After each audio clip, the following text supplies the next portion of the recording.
ಧನಸ್ಸು ರಾಶಿ, ನೀವು ಅಂದುಕೊಂಡಂತಹ ಕೆಲಸದಿಂದ ಸಮಾಧಾನ ನಿಮಗೆ ಸಿಕ್ಕತ್ತೆ. ಏನೋ ಒಂದು ಕೆಲಸವನ್ನು ಅಂದುಕೊಳ್ತೀರಿ, ಈ ಕೆಲಸ ಹೀಗಾದರೆ ಚೆನ್ನಾಗಿರುತ್ತೆ ಅಂತ.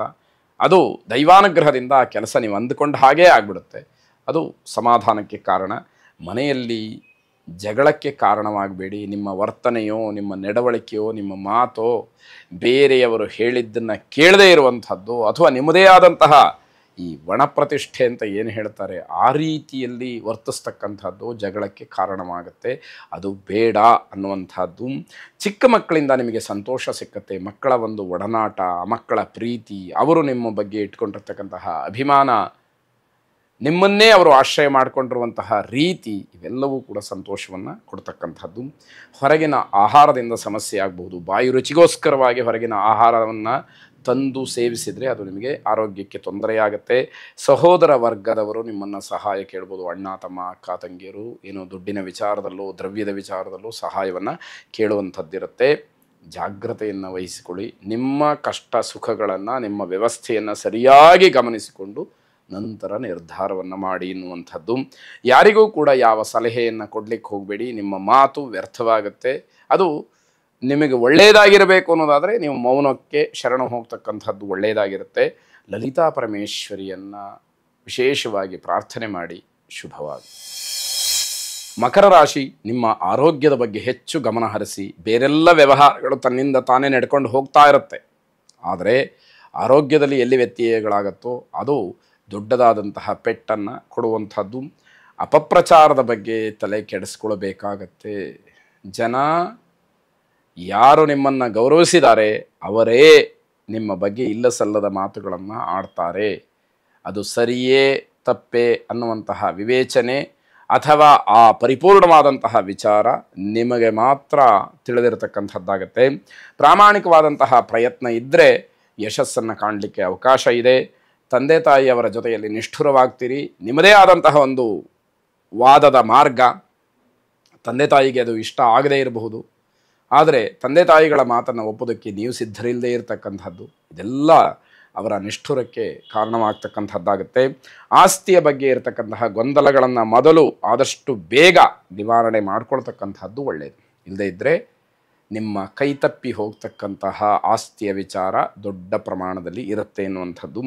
ಅತಿಯಾದಂತಹ ವಿಶ್ವಾಸದಿಂದ ತೊಂದರೆಯಾಗುತ್ತೆ. ಇವರು ನಮ್ಮವರು ಅಂತ ಹೇಳಿ ಯಾವಾಗ ದೊಡ್ಡ ಪ್ರಮಾಣದಲ್ಲಿ ನೀವು ನಂಬಿರ್ತೀರಿ, ಅದೇ ಒಂದು ನಂಬಿಕೆ ನಿಮಗೆ ದ್ರೋಹಕ್ಕೆ ಕಾರಣವಾಗಬಹುದು ಅಂತಕ್ಕಂಥದ್ದು. ಸುಬ್ರಹ್ಮಣ್ಯ ಸ್ವಾಮಿಯನ್ನು ವಿಶೇಷವಾಗಿ ಪ್ರಾರ್ಥನೆ ಮಾಡಿ.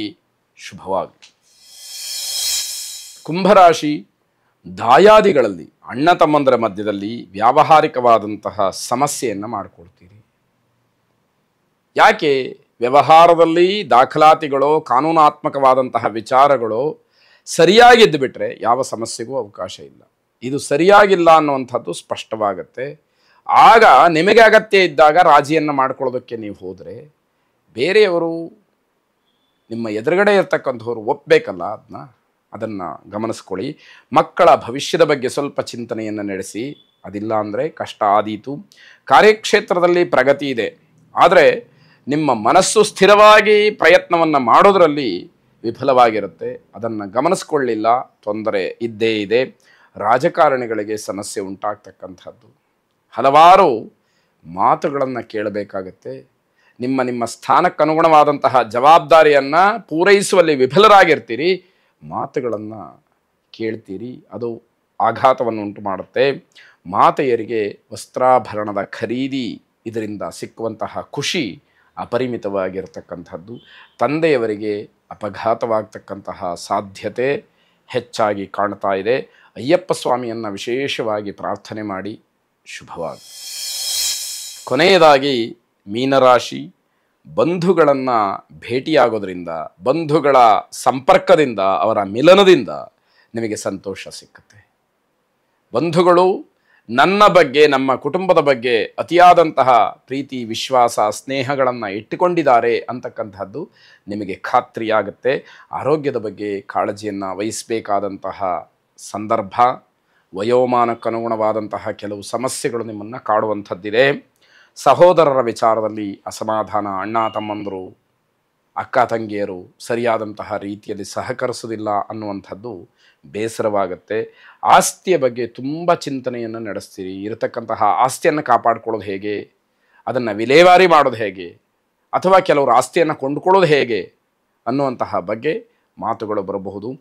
ಮನೆಯಲ್ಲಿ ಹೊಂದಾಣಿಕೆಯ ಕೊರತೆ ಇದೆ. ಈಗ ಹಲವಾರು ದಿವಸಗಳಿಂದ ಅದೇ ಮಾತನ್ನು ಮತ್ತೆ ಮತ್ತೆ ನಾನು ಹೇಳ್ತಾ ಇರಬಹುದು.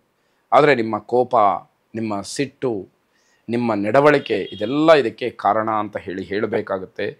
ಯಾವುದೇ ಅಸಂಬದ್ಧವಾದಂತಹ ನಿರ್ಣಯಗಳನ್ನು ಮಾಡಬೇಡಿ. ಯಾವ ವಿಷಯ ಬೇಕಾದರೂ ಇರಲಿ, ಅದನ್ನು ಗಮನಿಸ್ಕೊಳ್ಬೇಕಾಗತ್ತೆ. ಸಾಯಿಬಾಬಾರನ್ನು ವಿಶೇಷವಾಗಿ ಪ್ರಾರ್ಥನೆ ಮಾಡಿ. ಶುಭವಾಗಿ.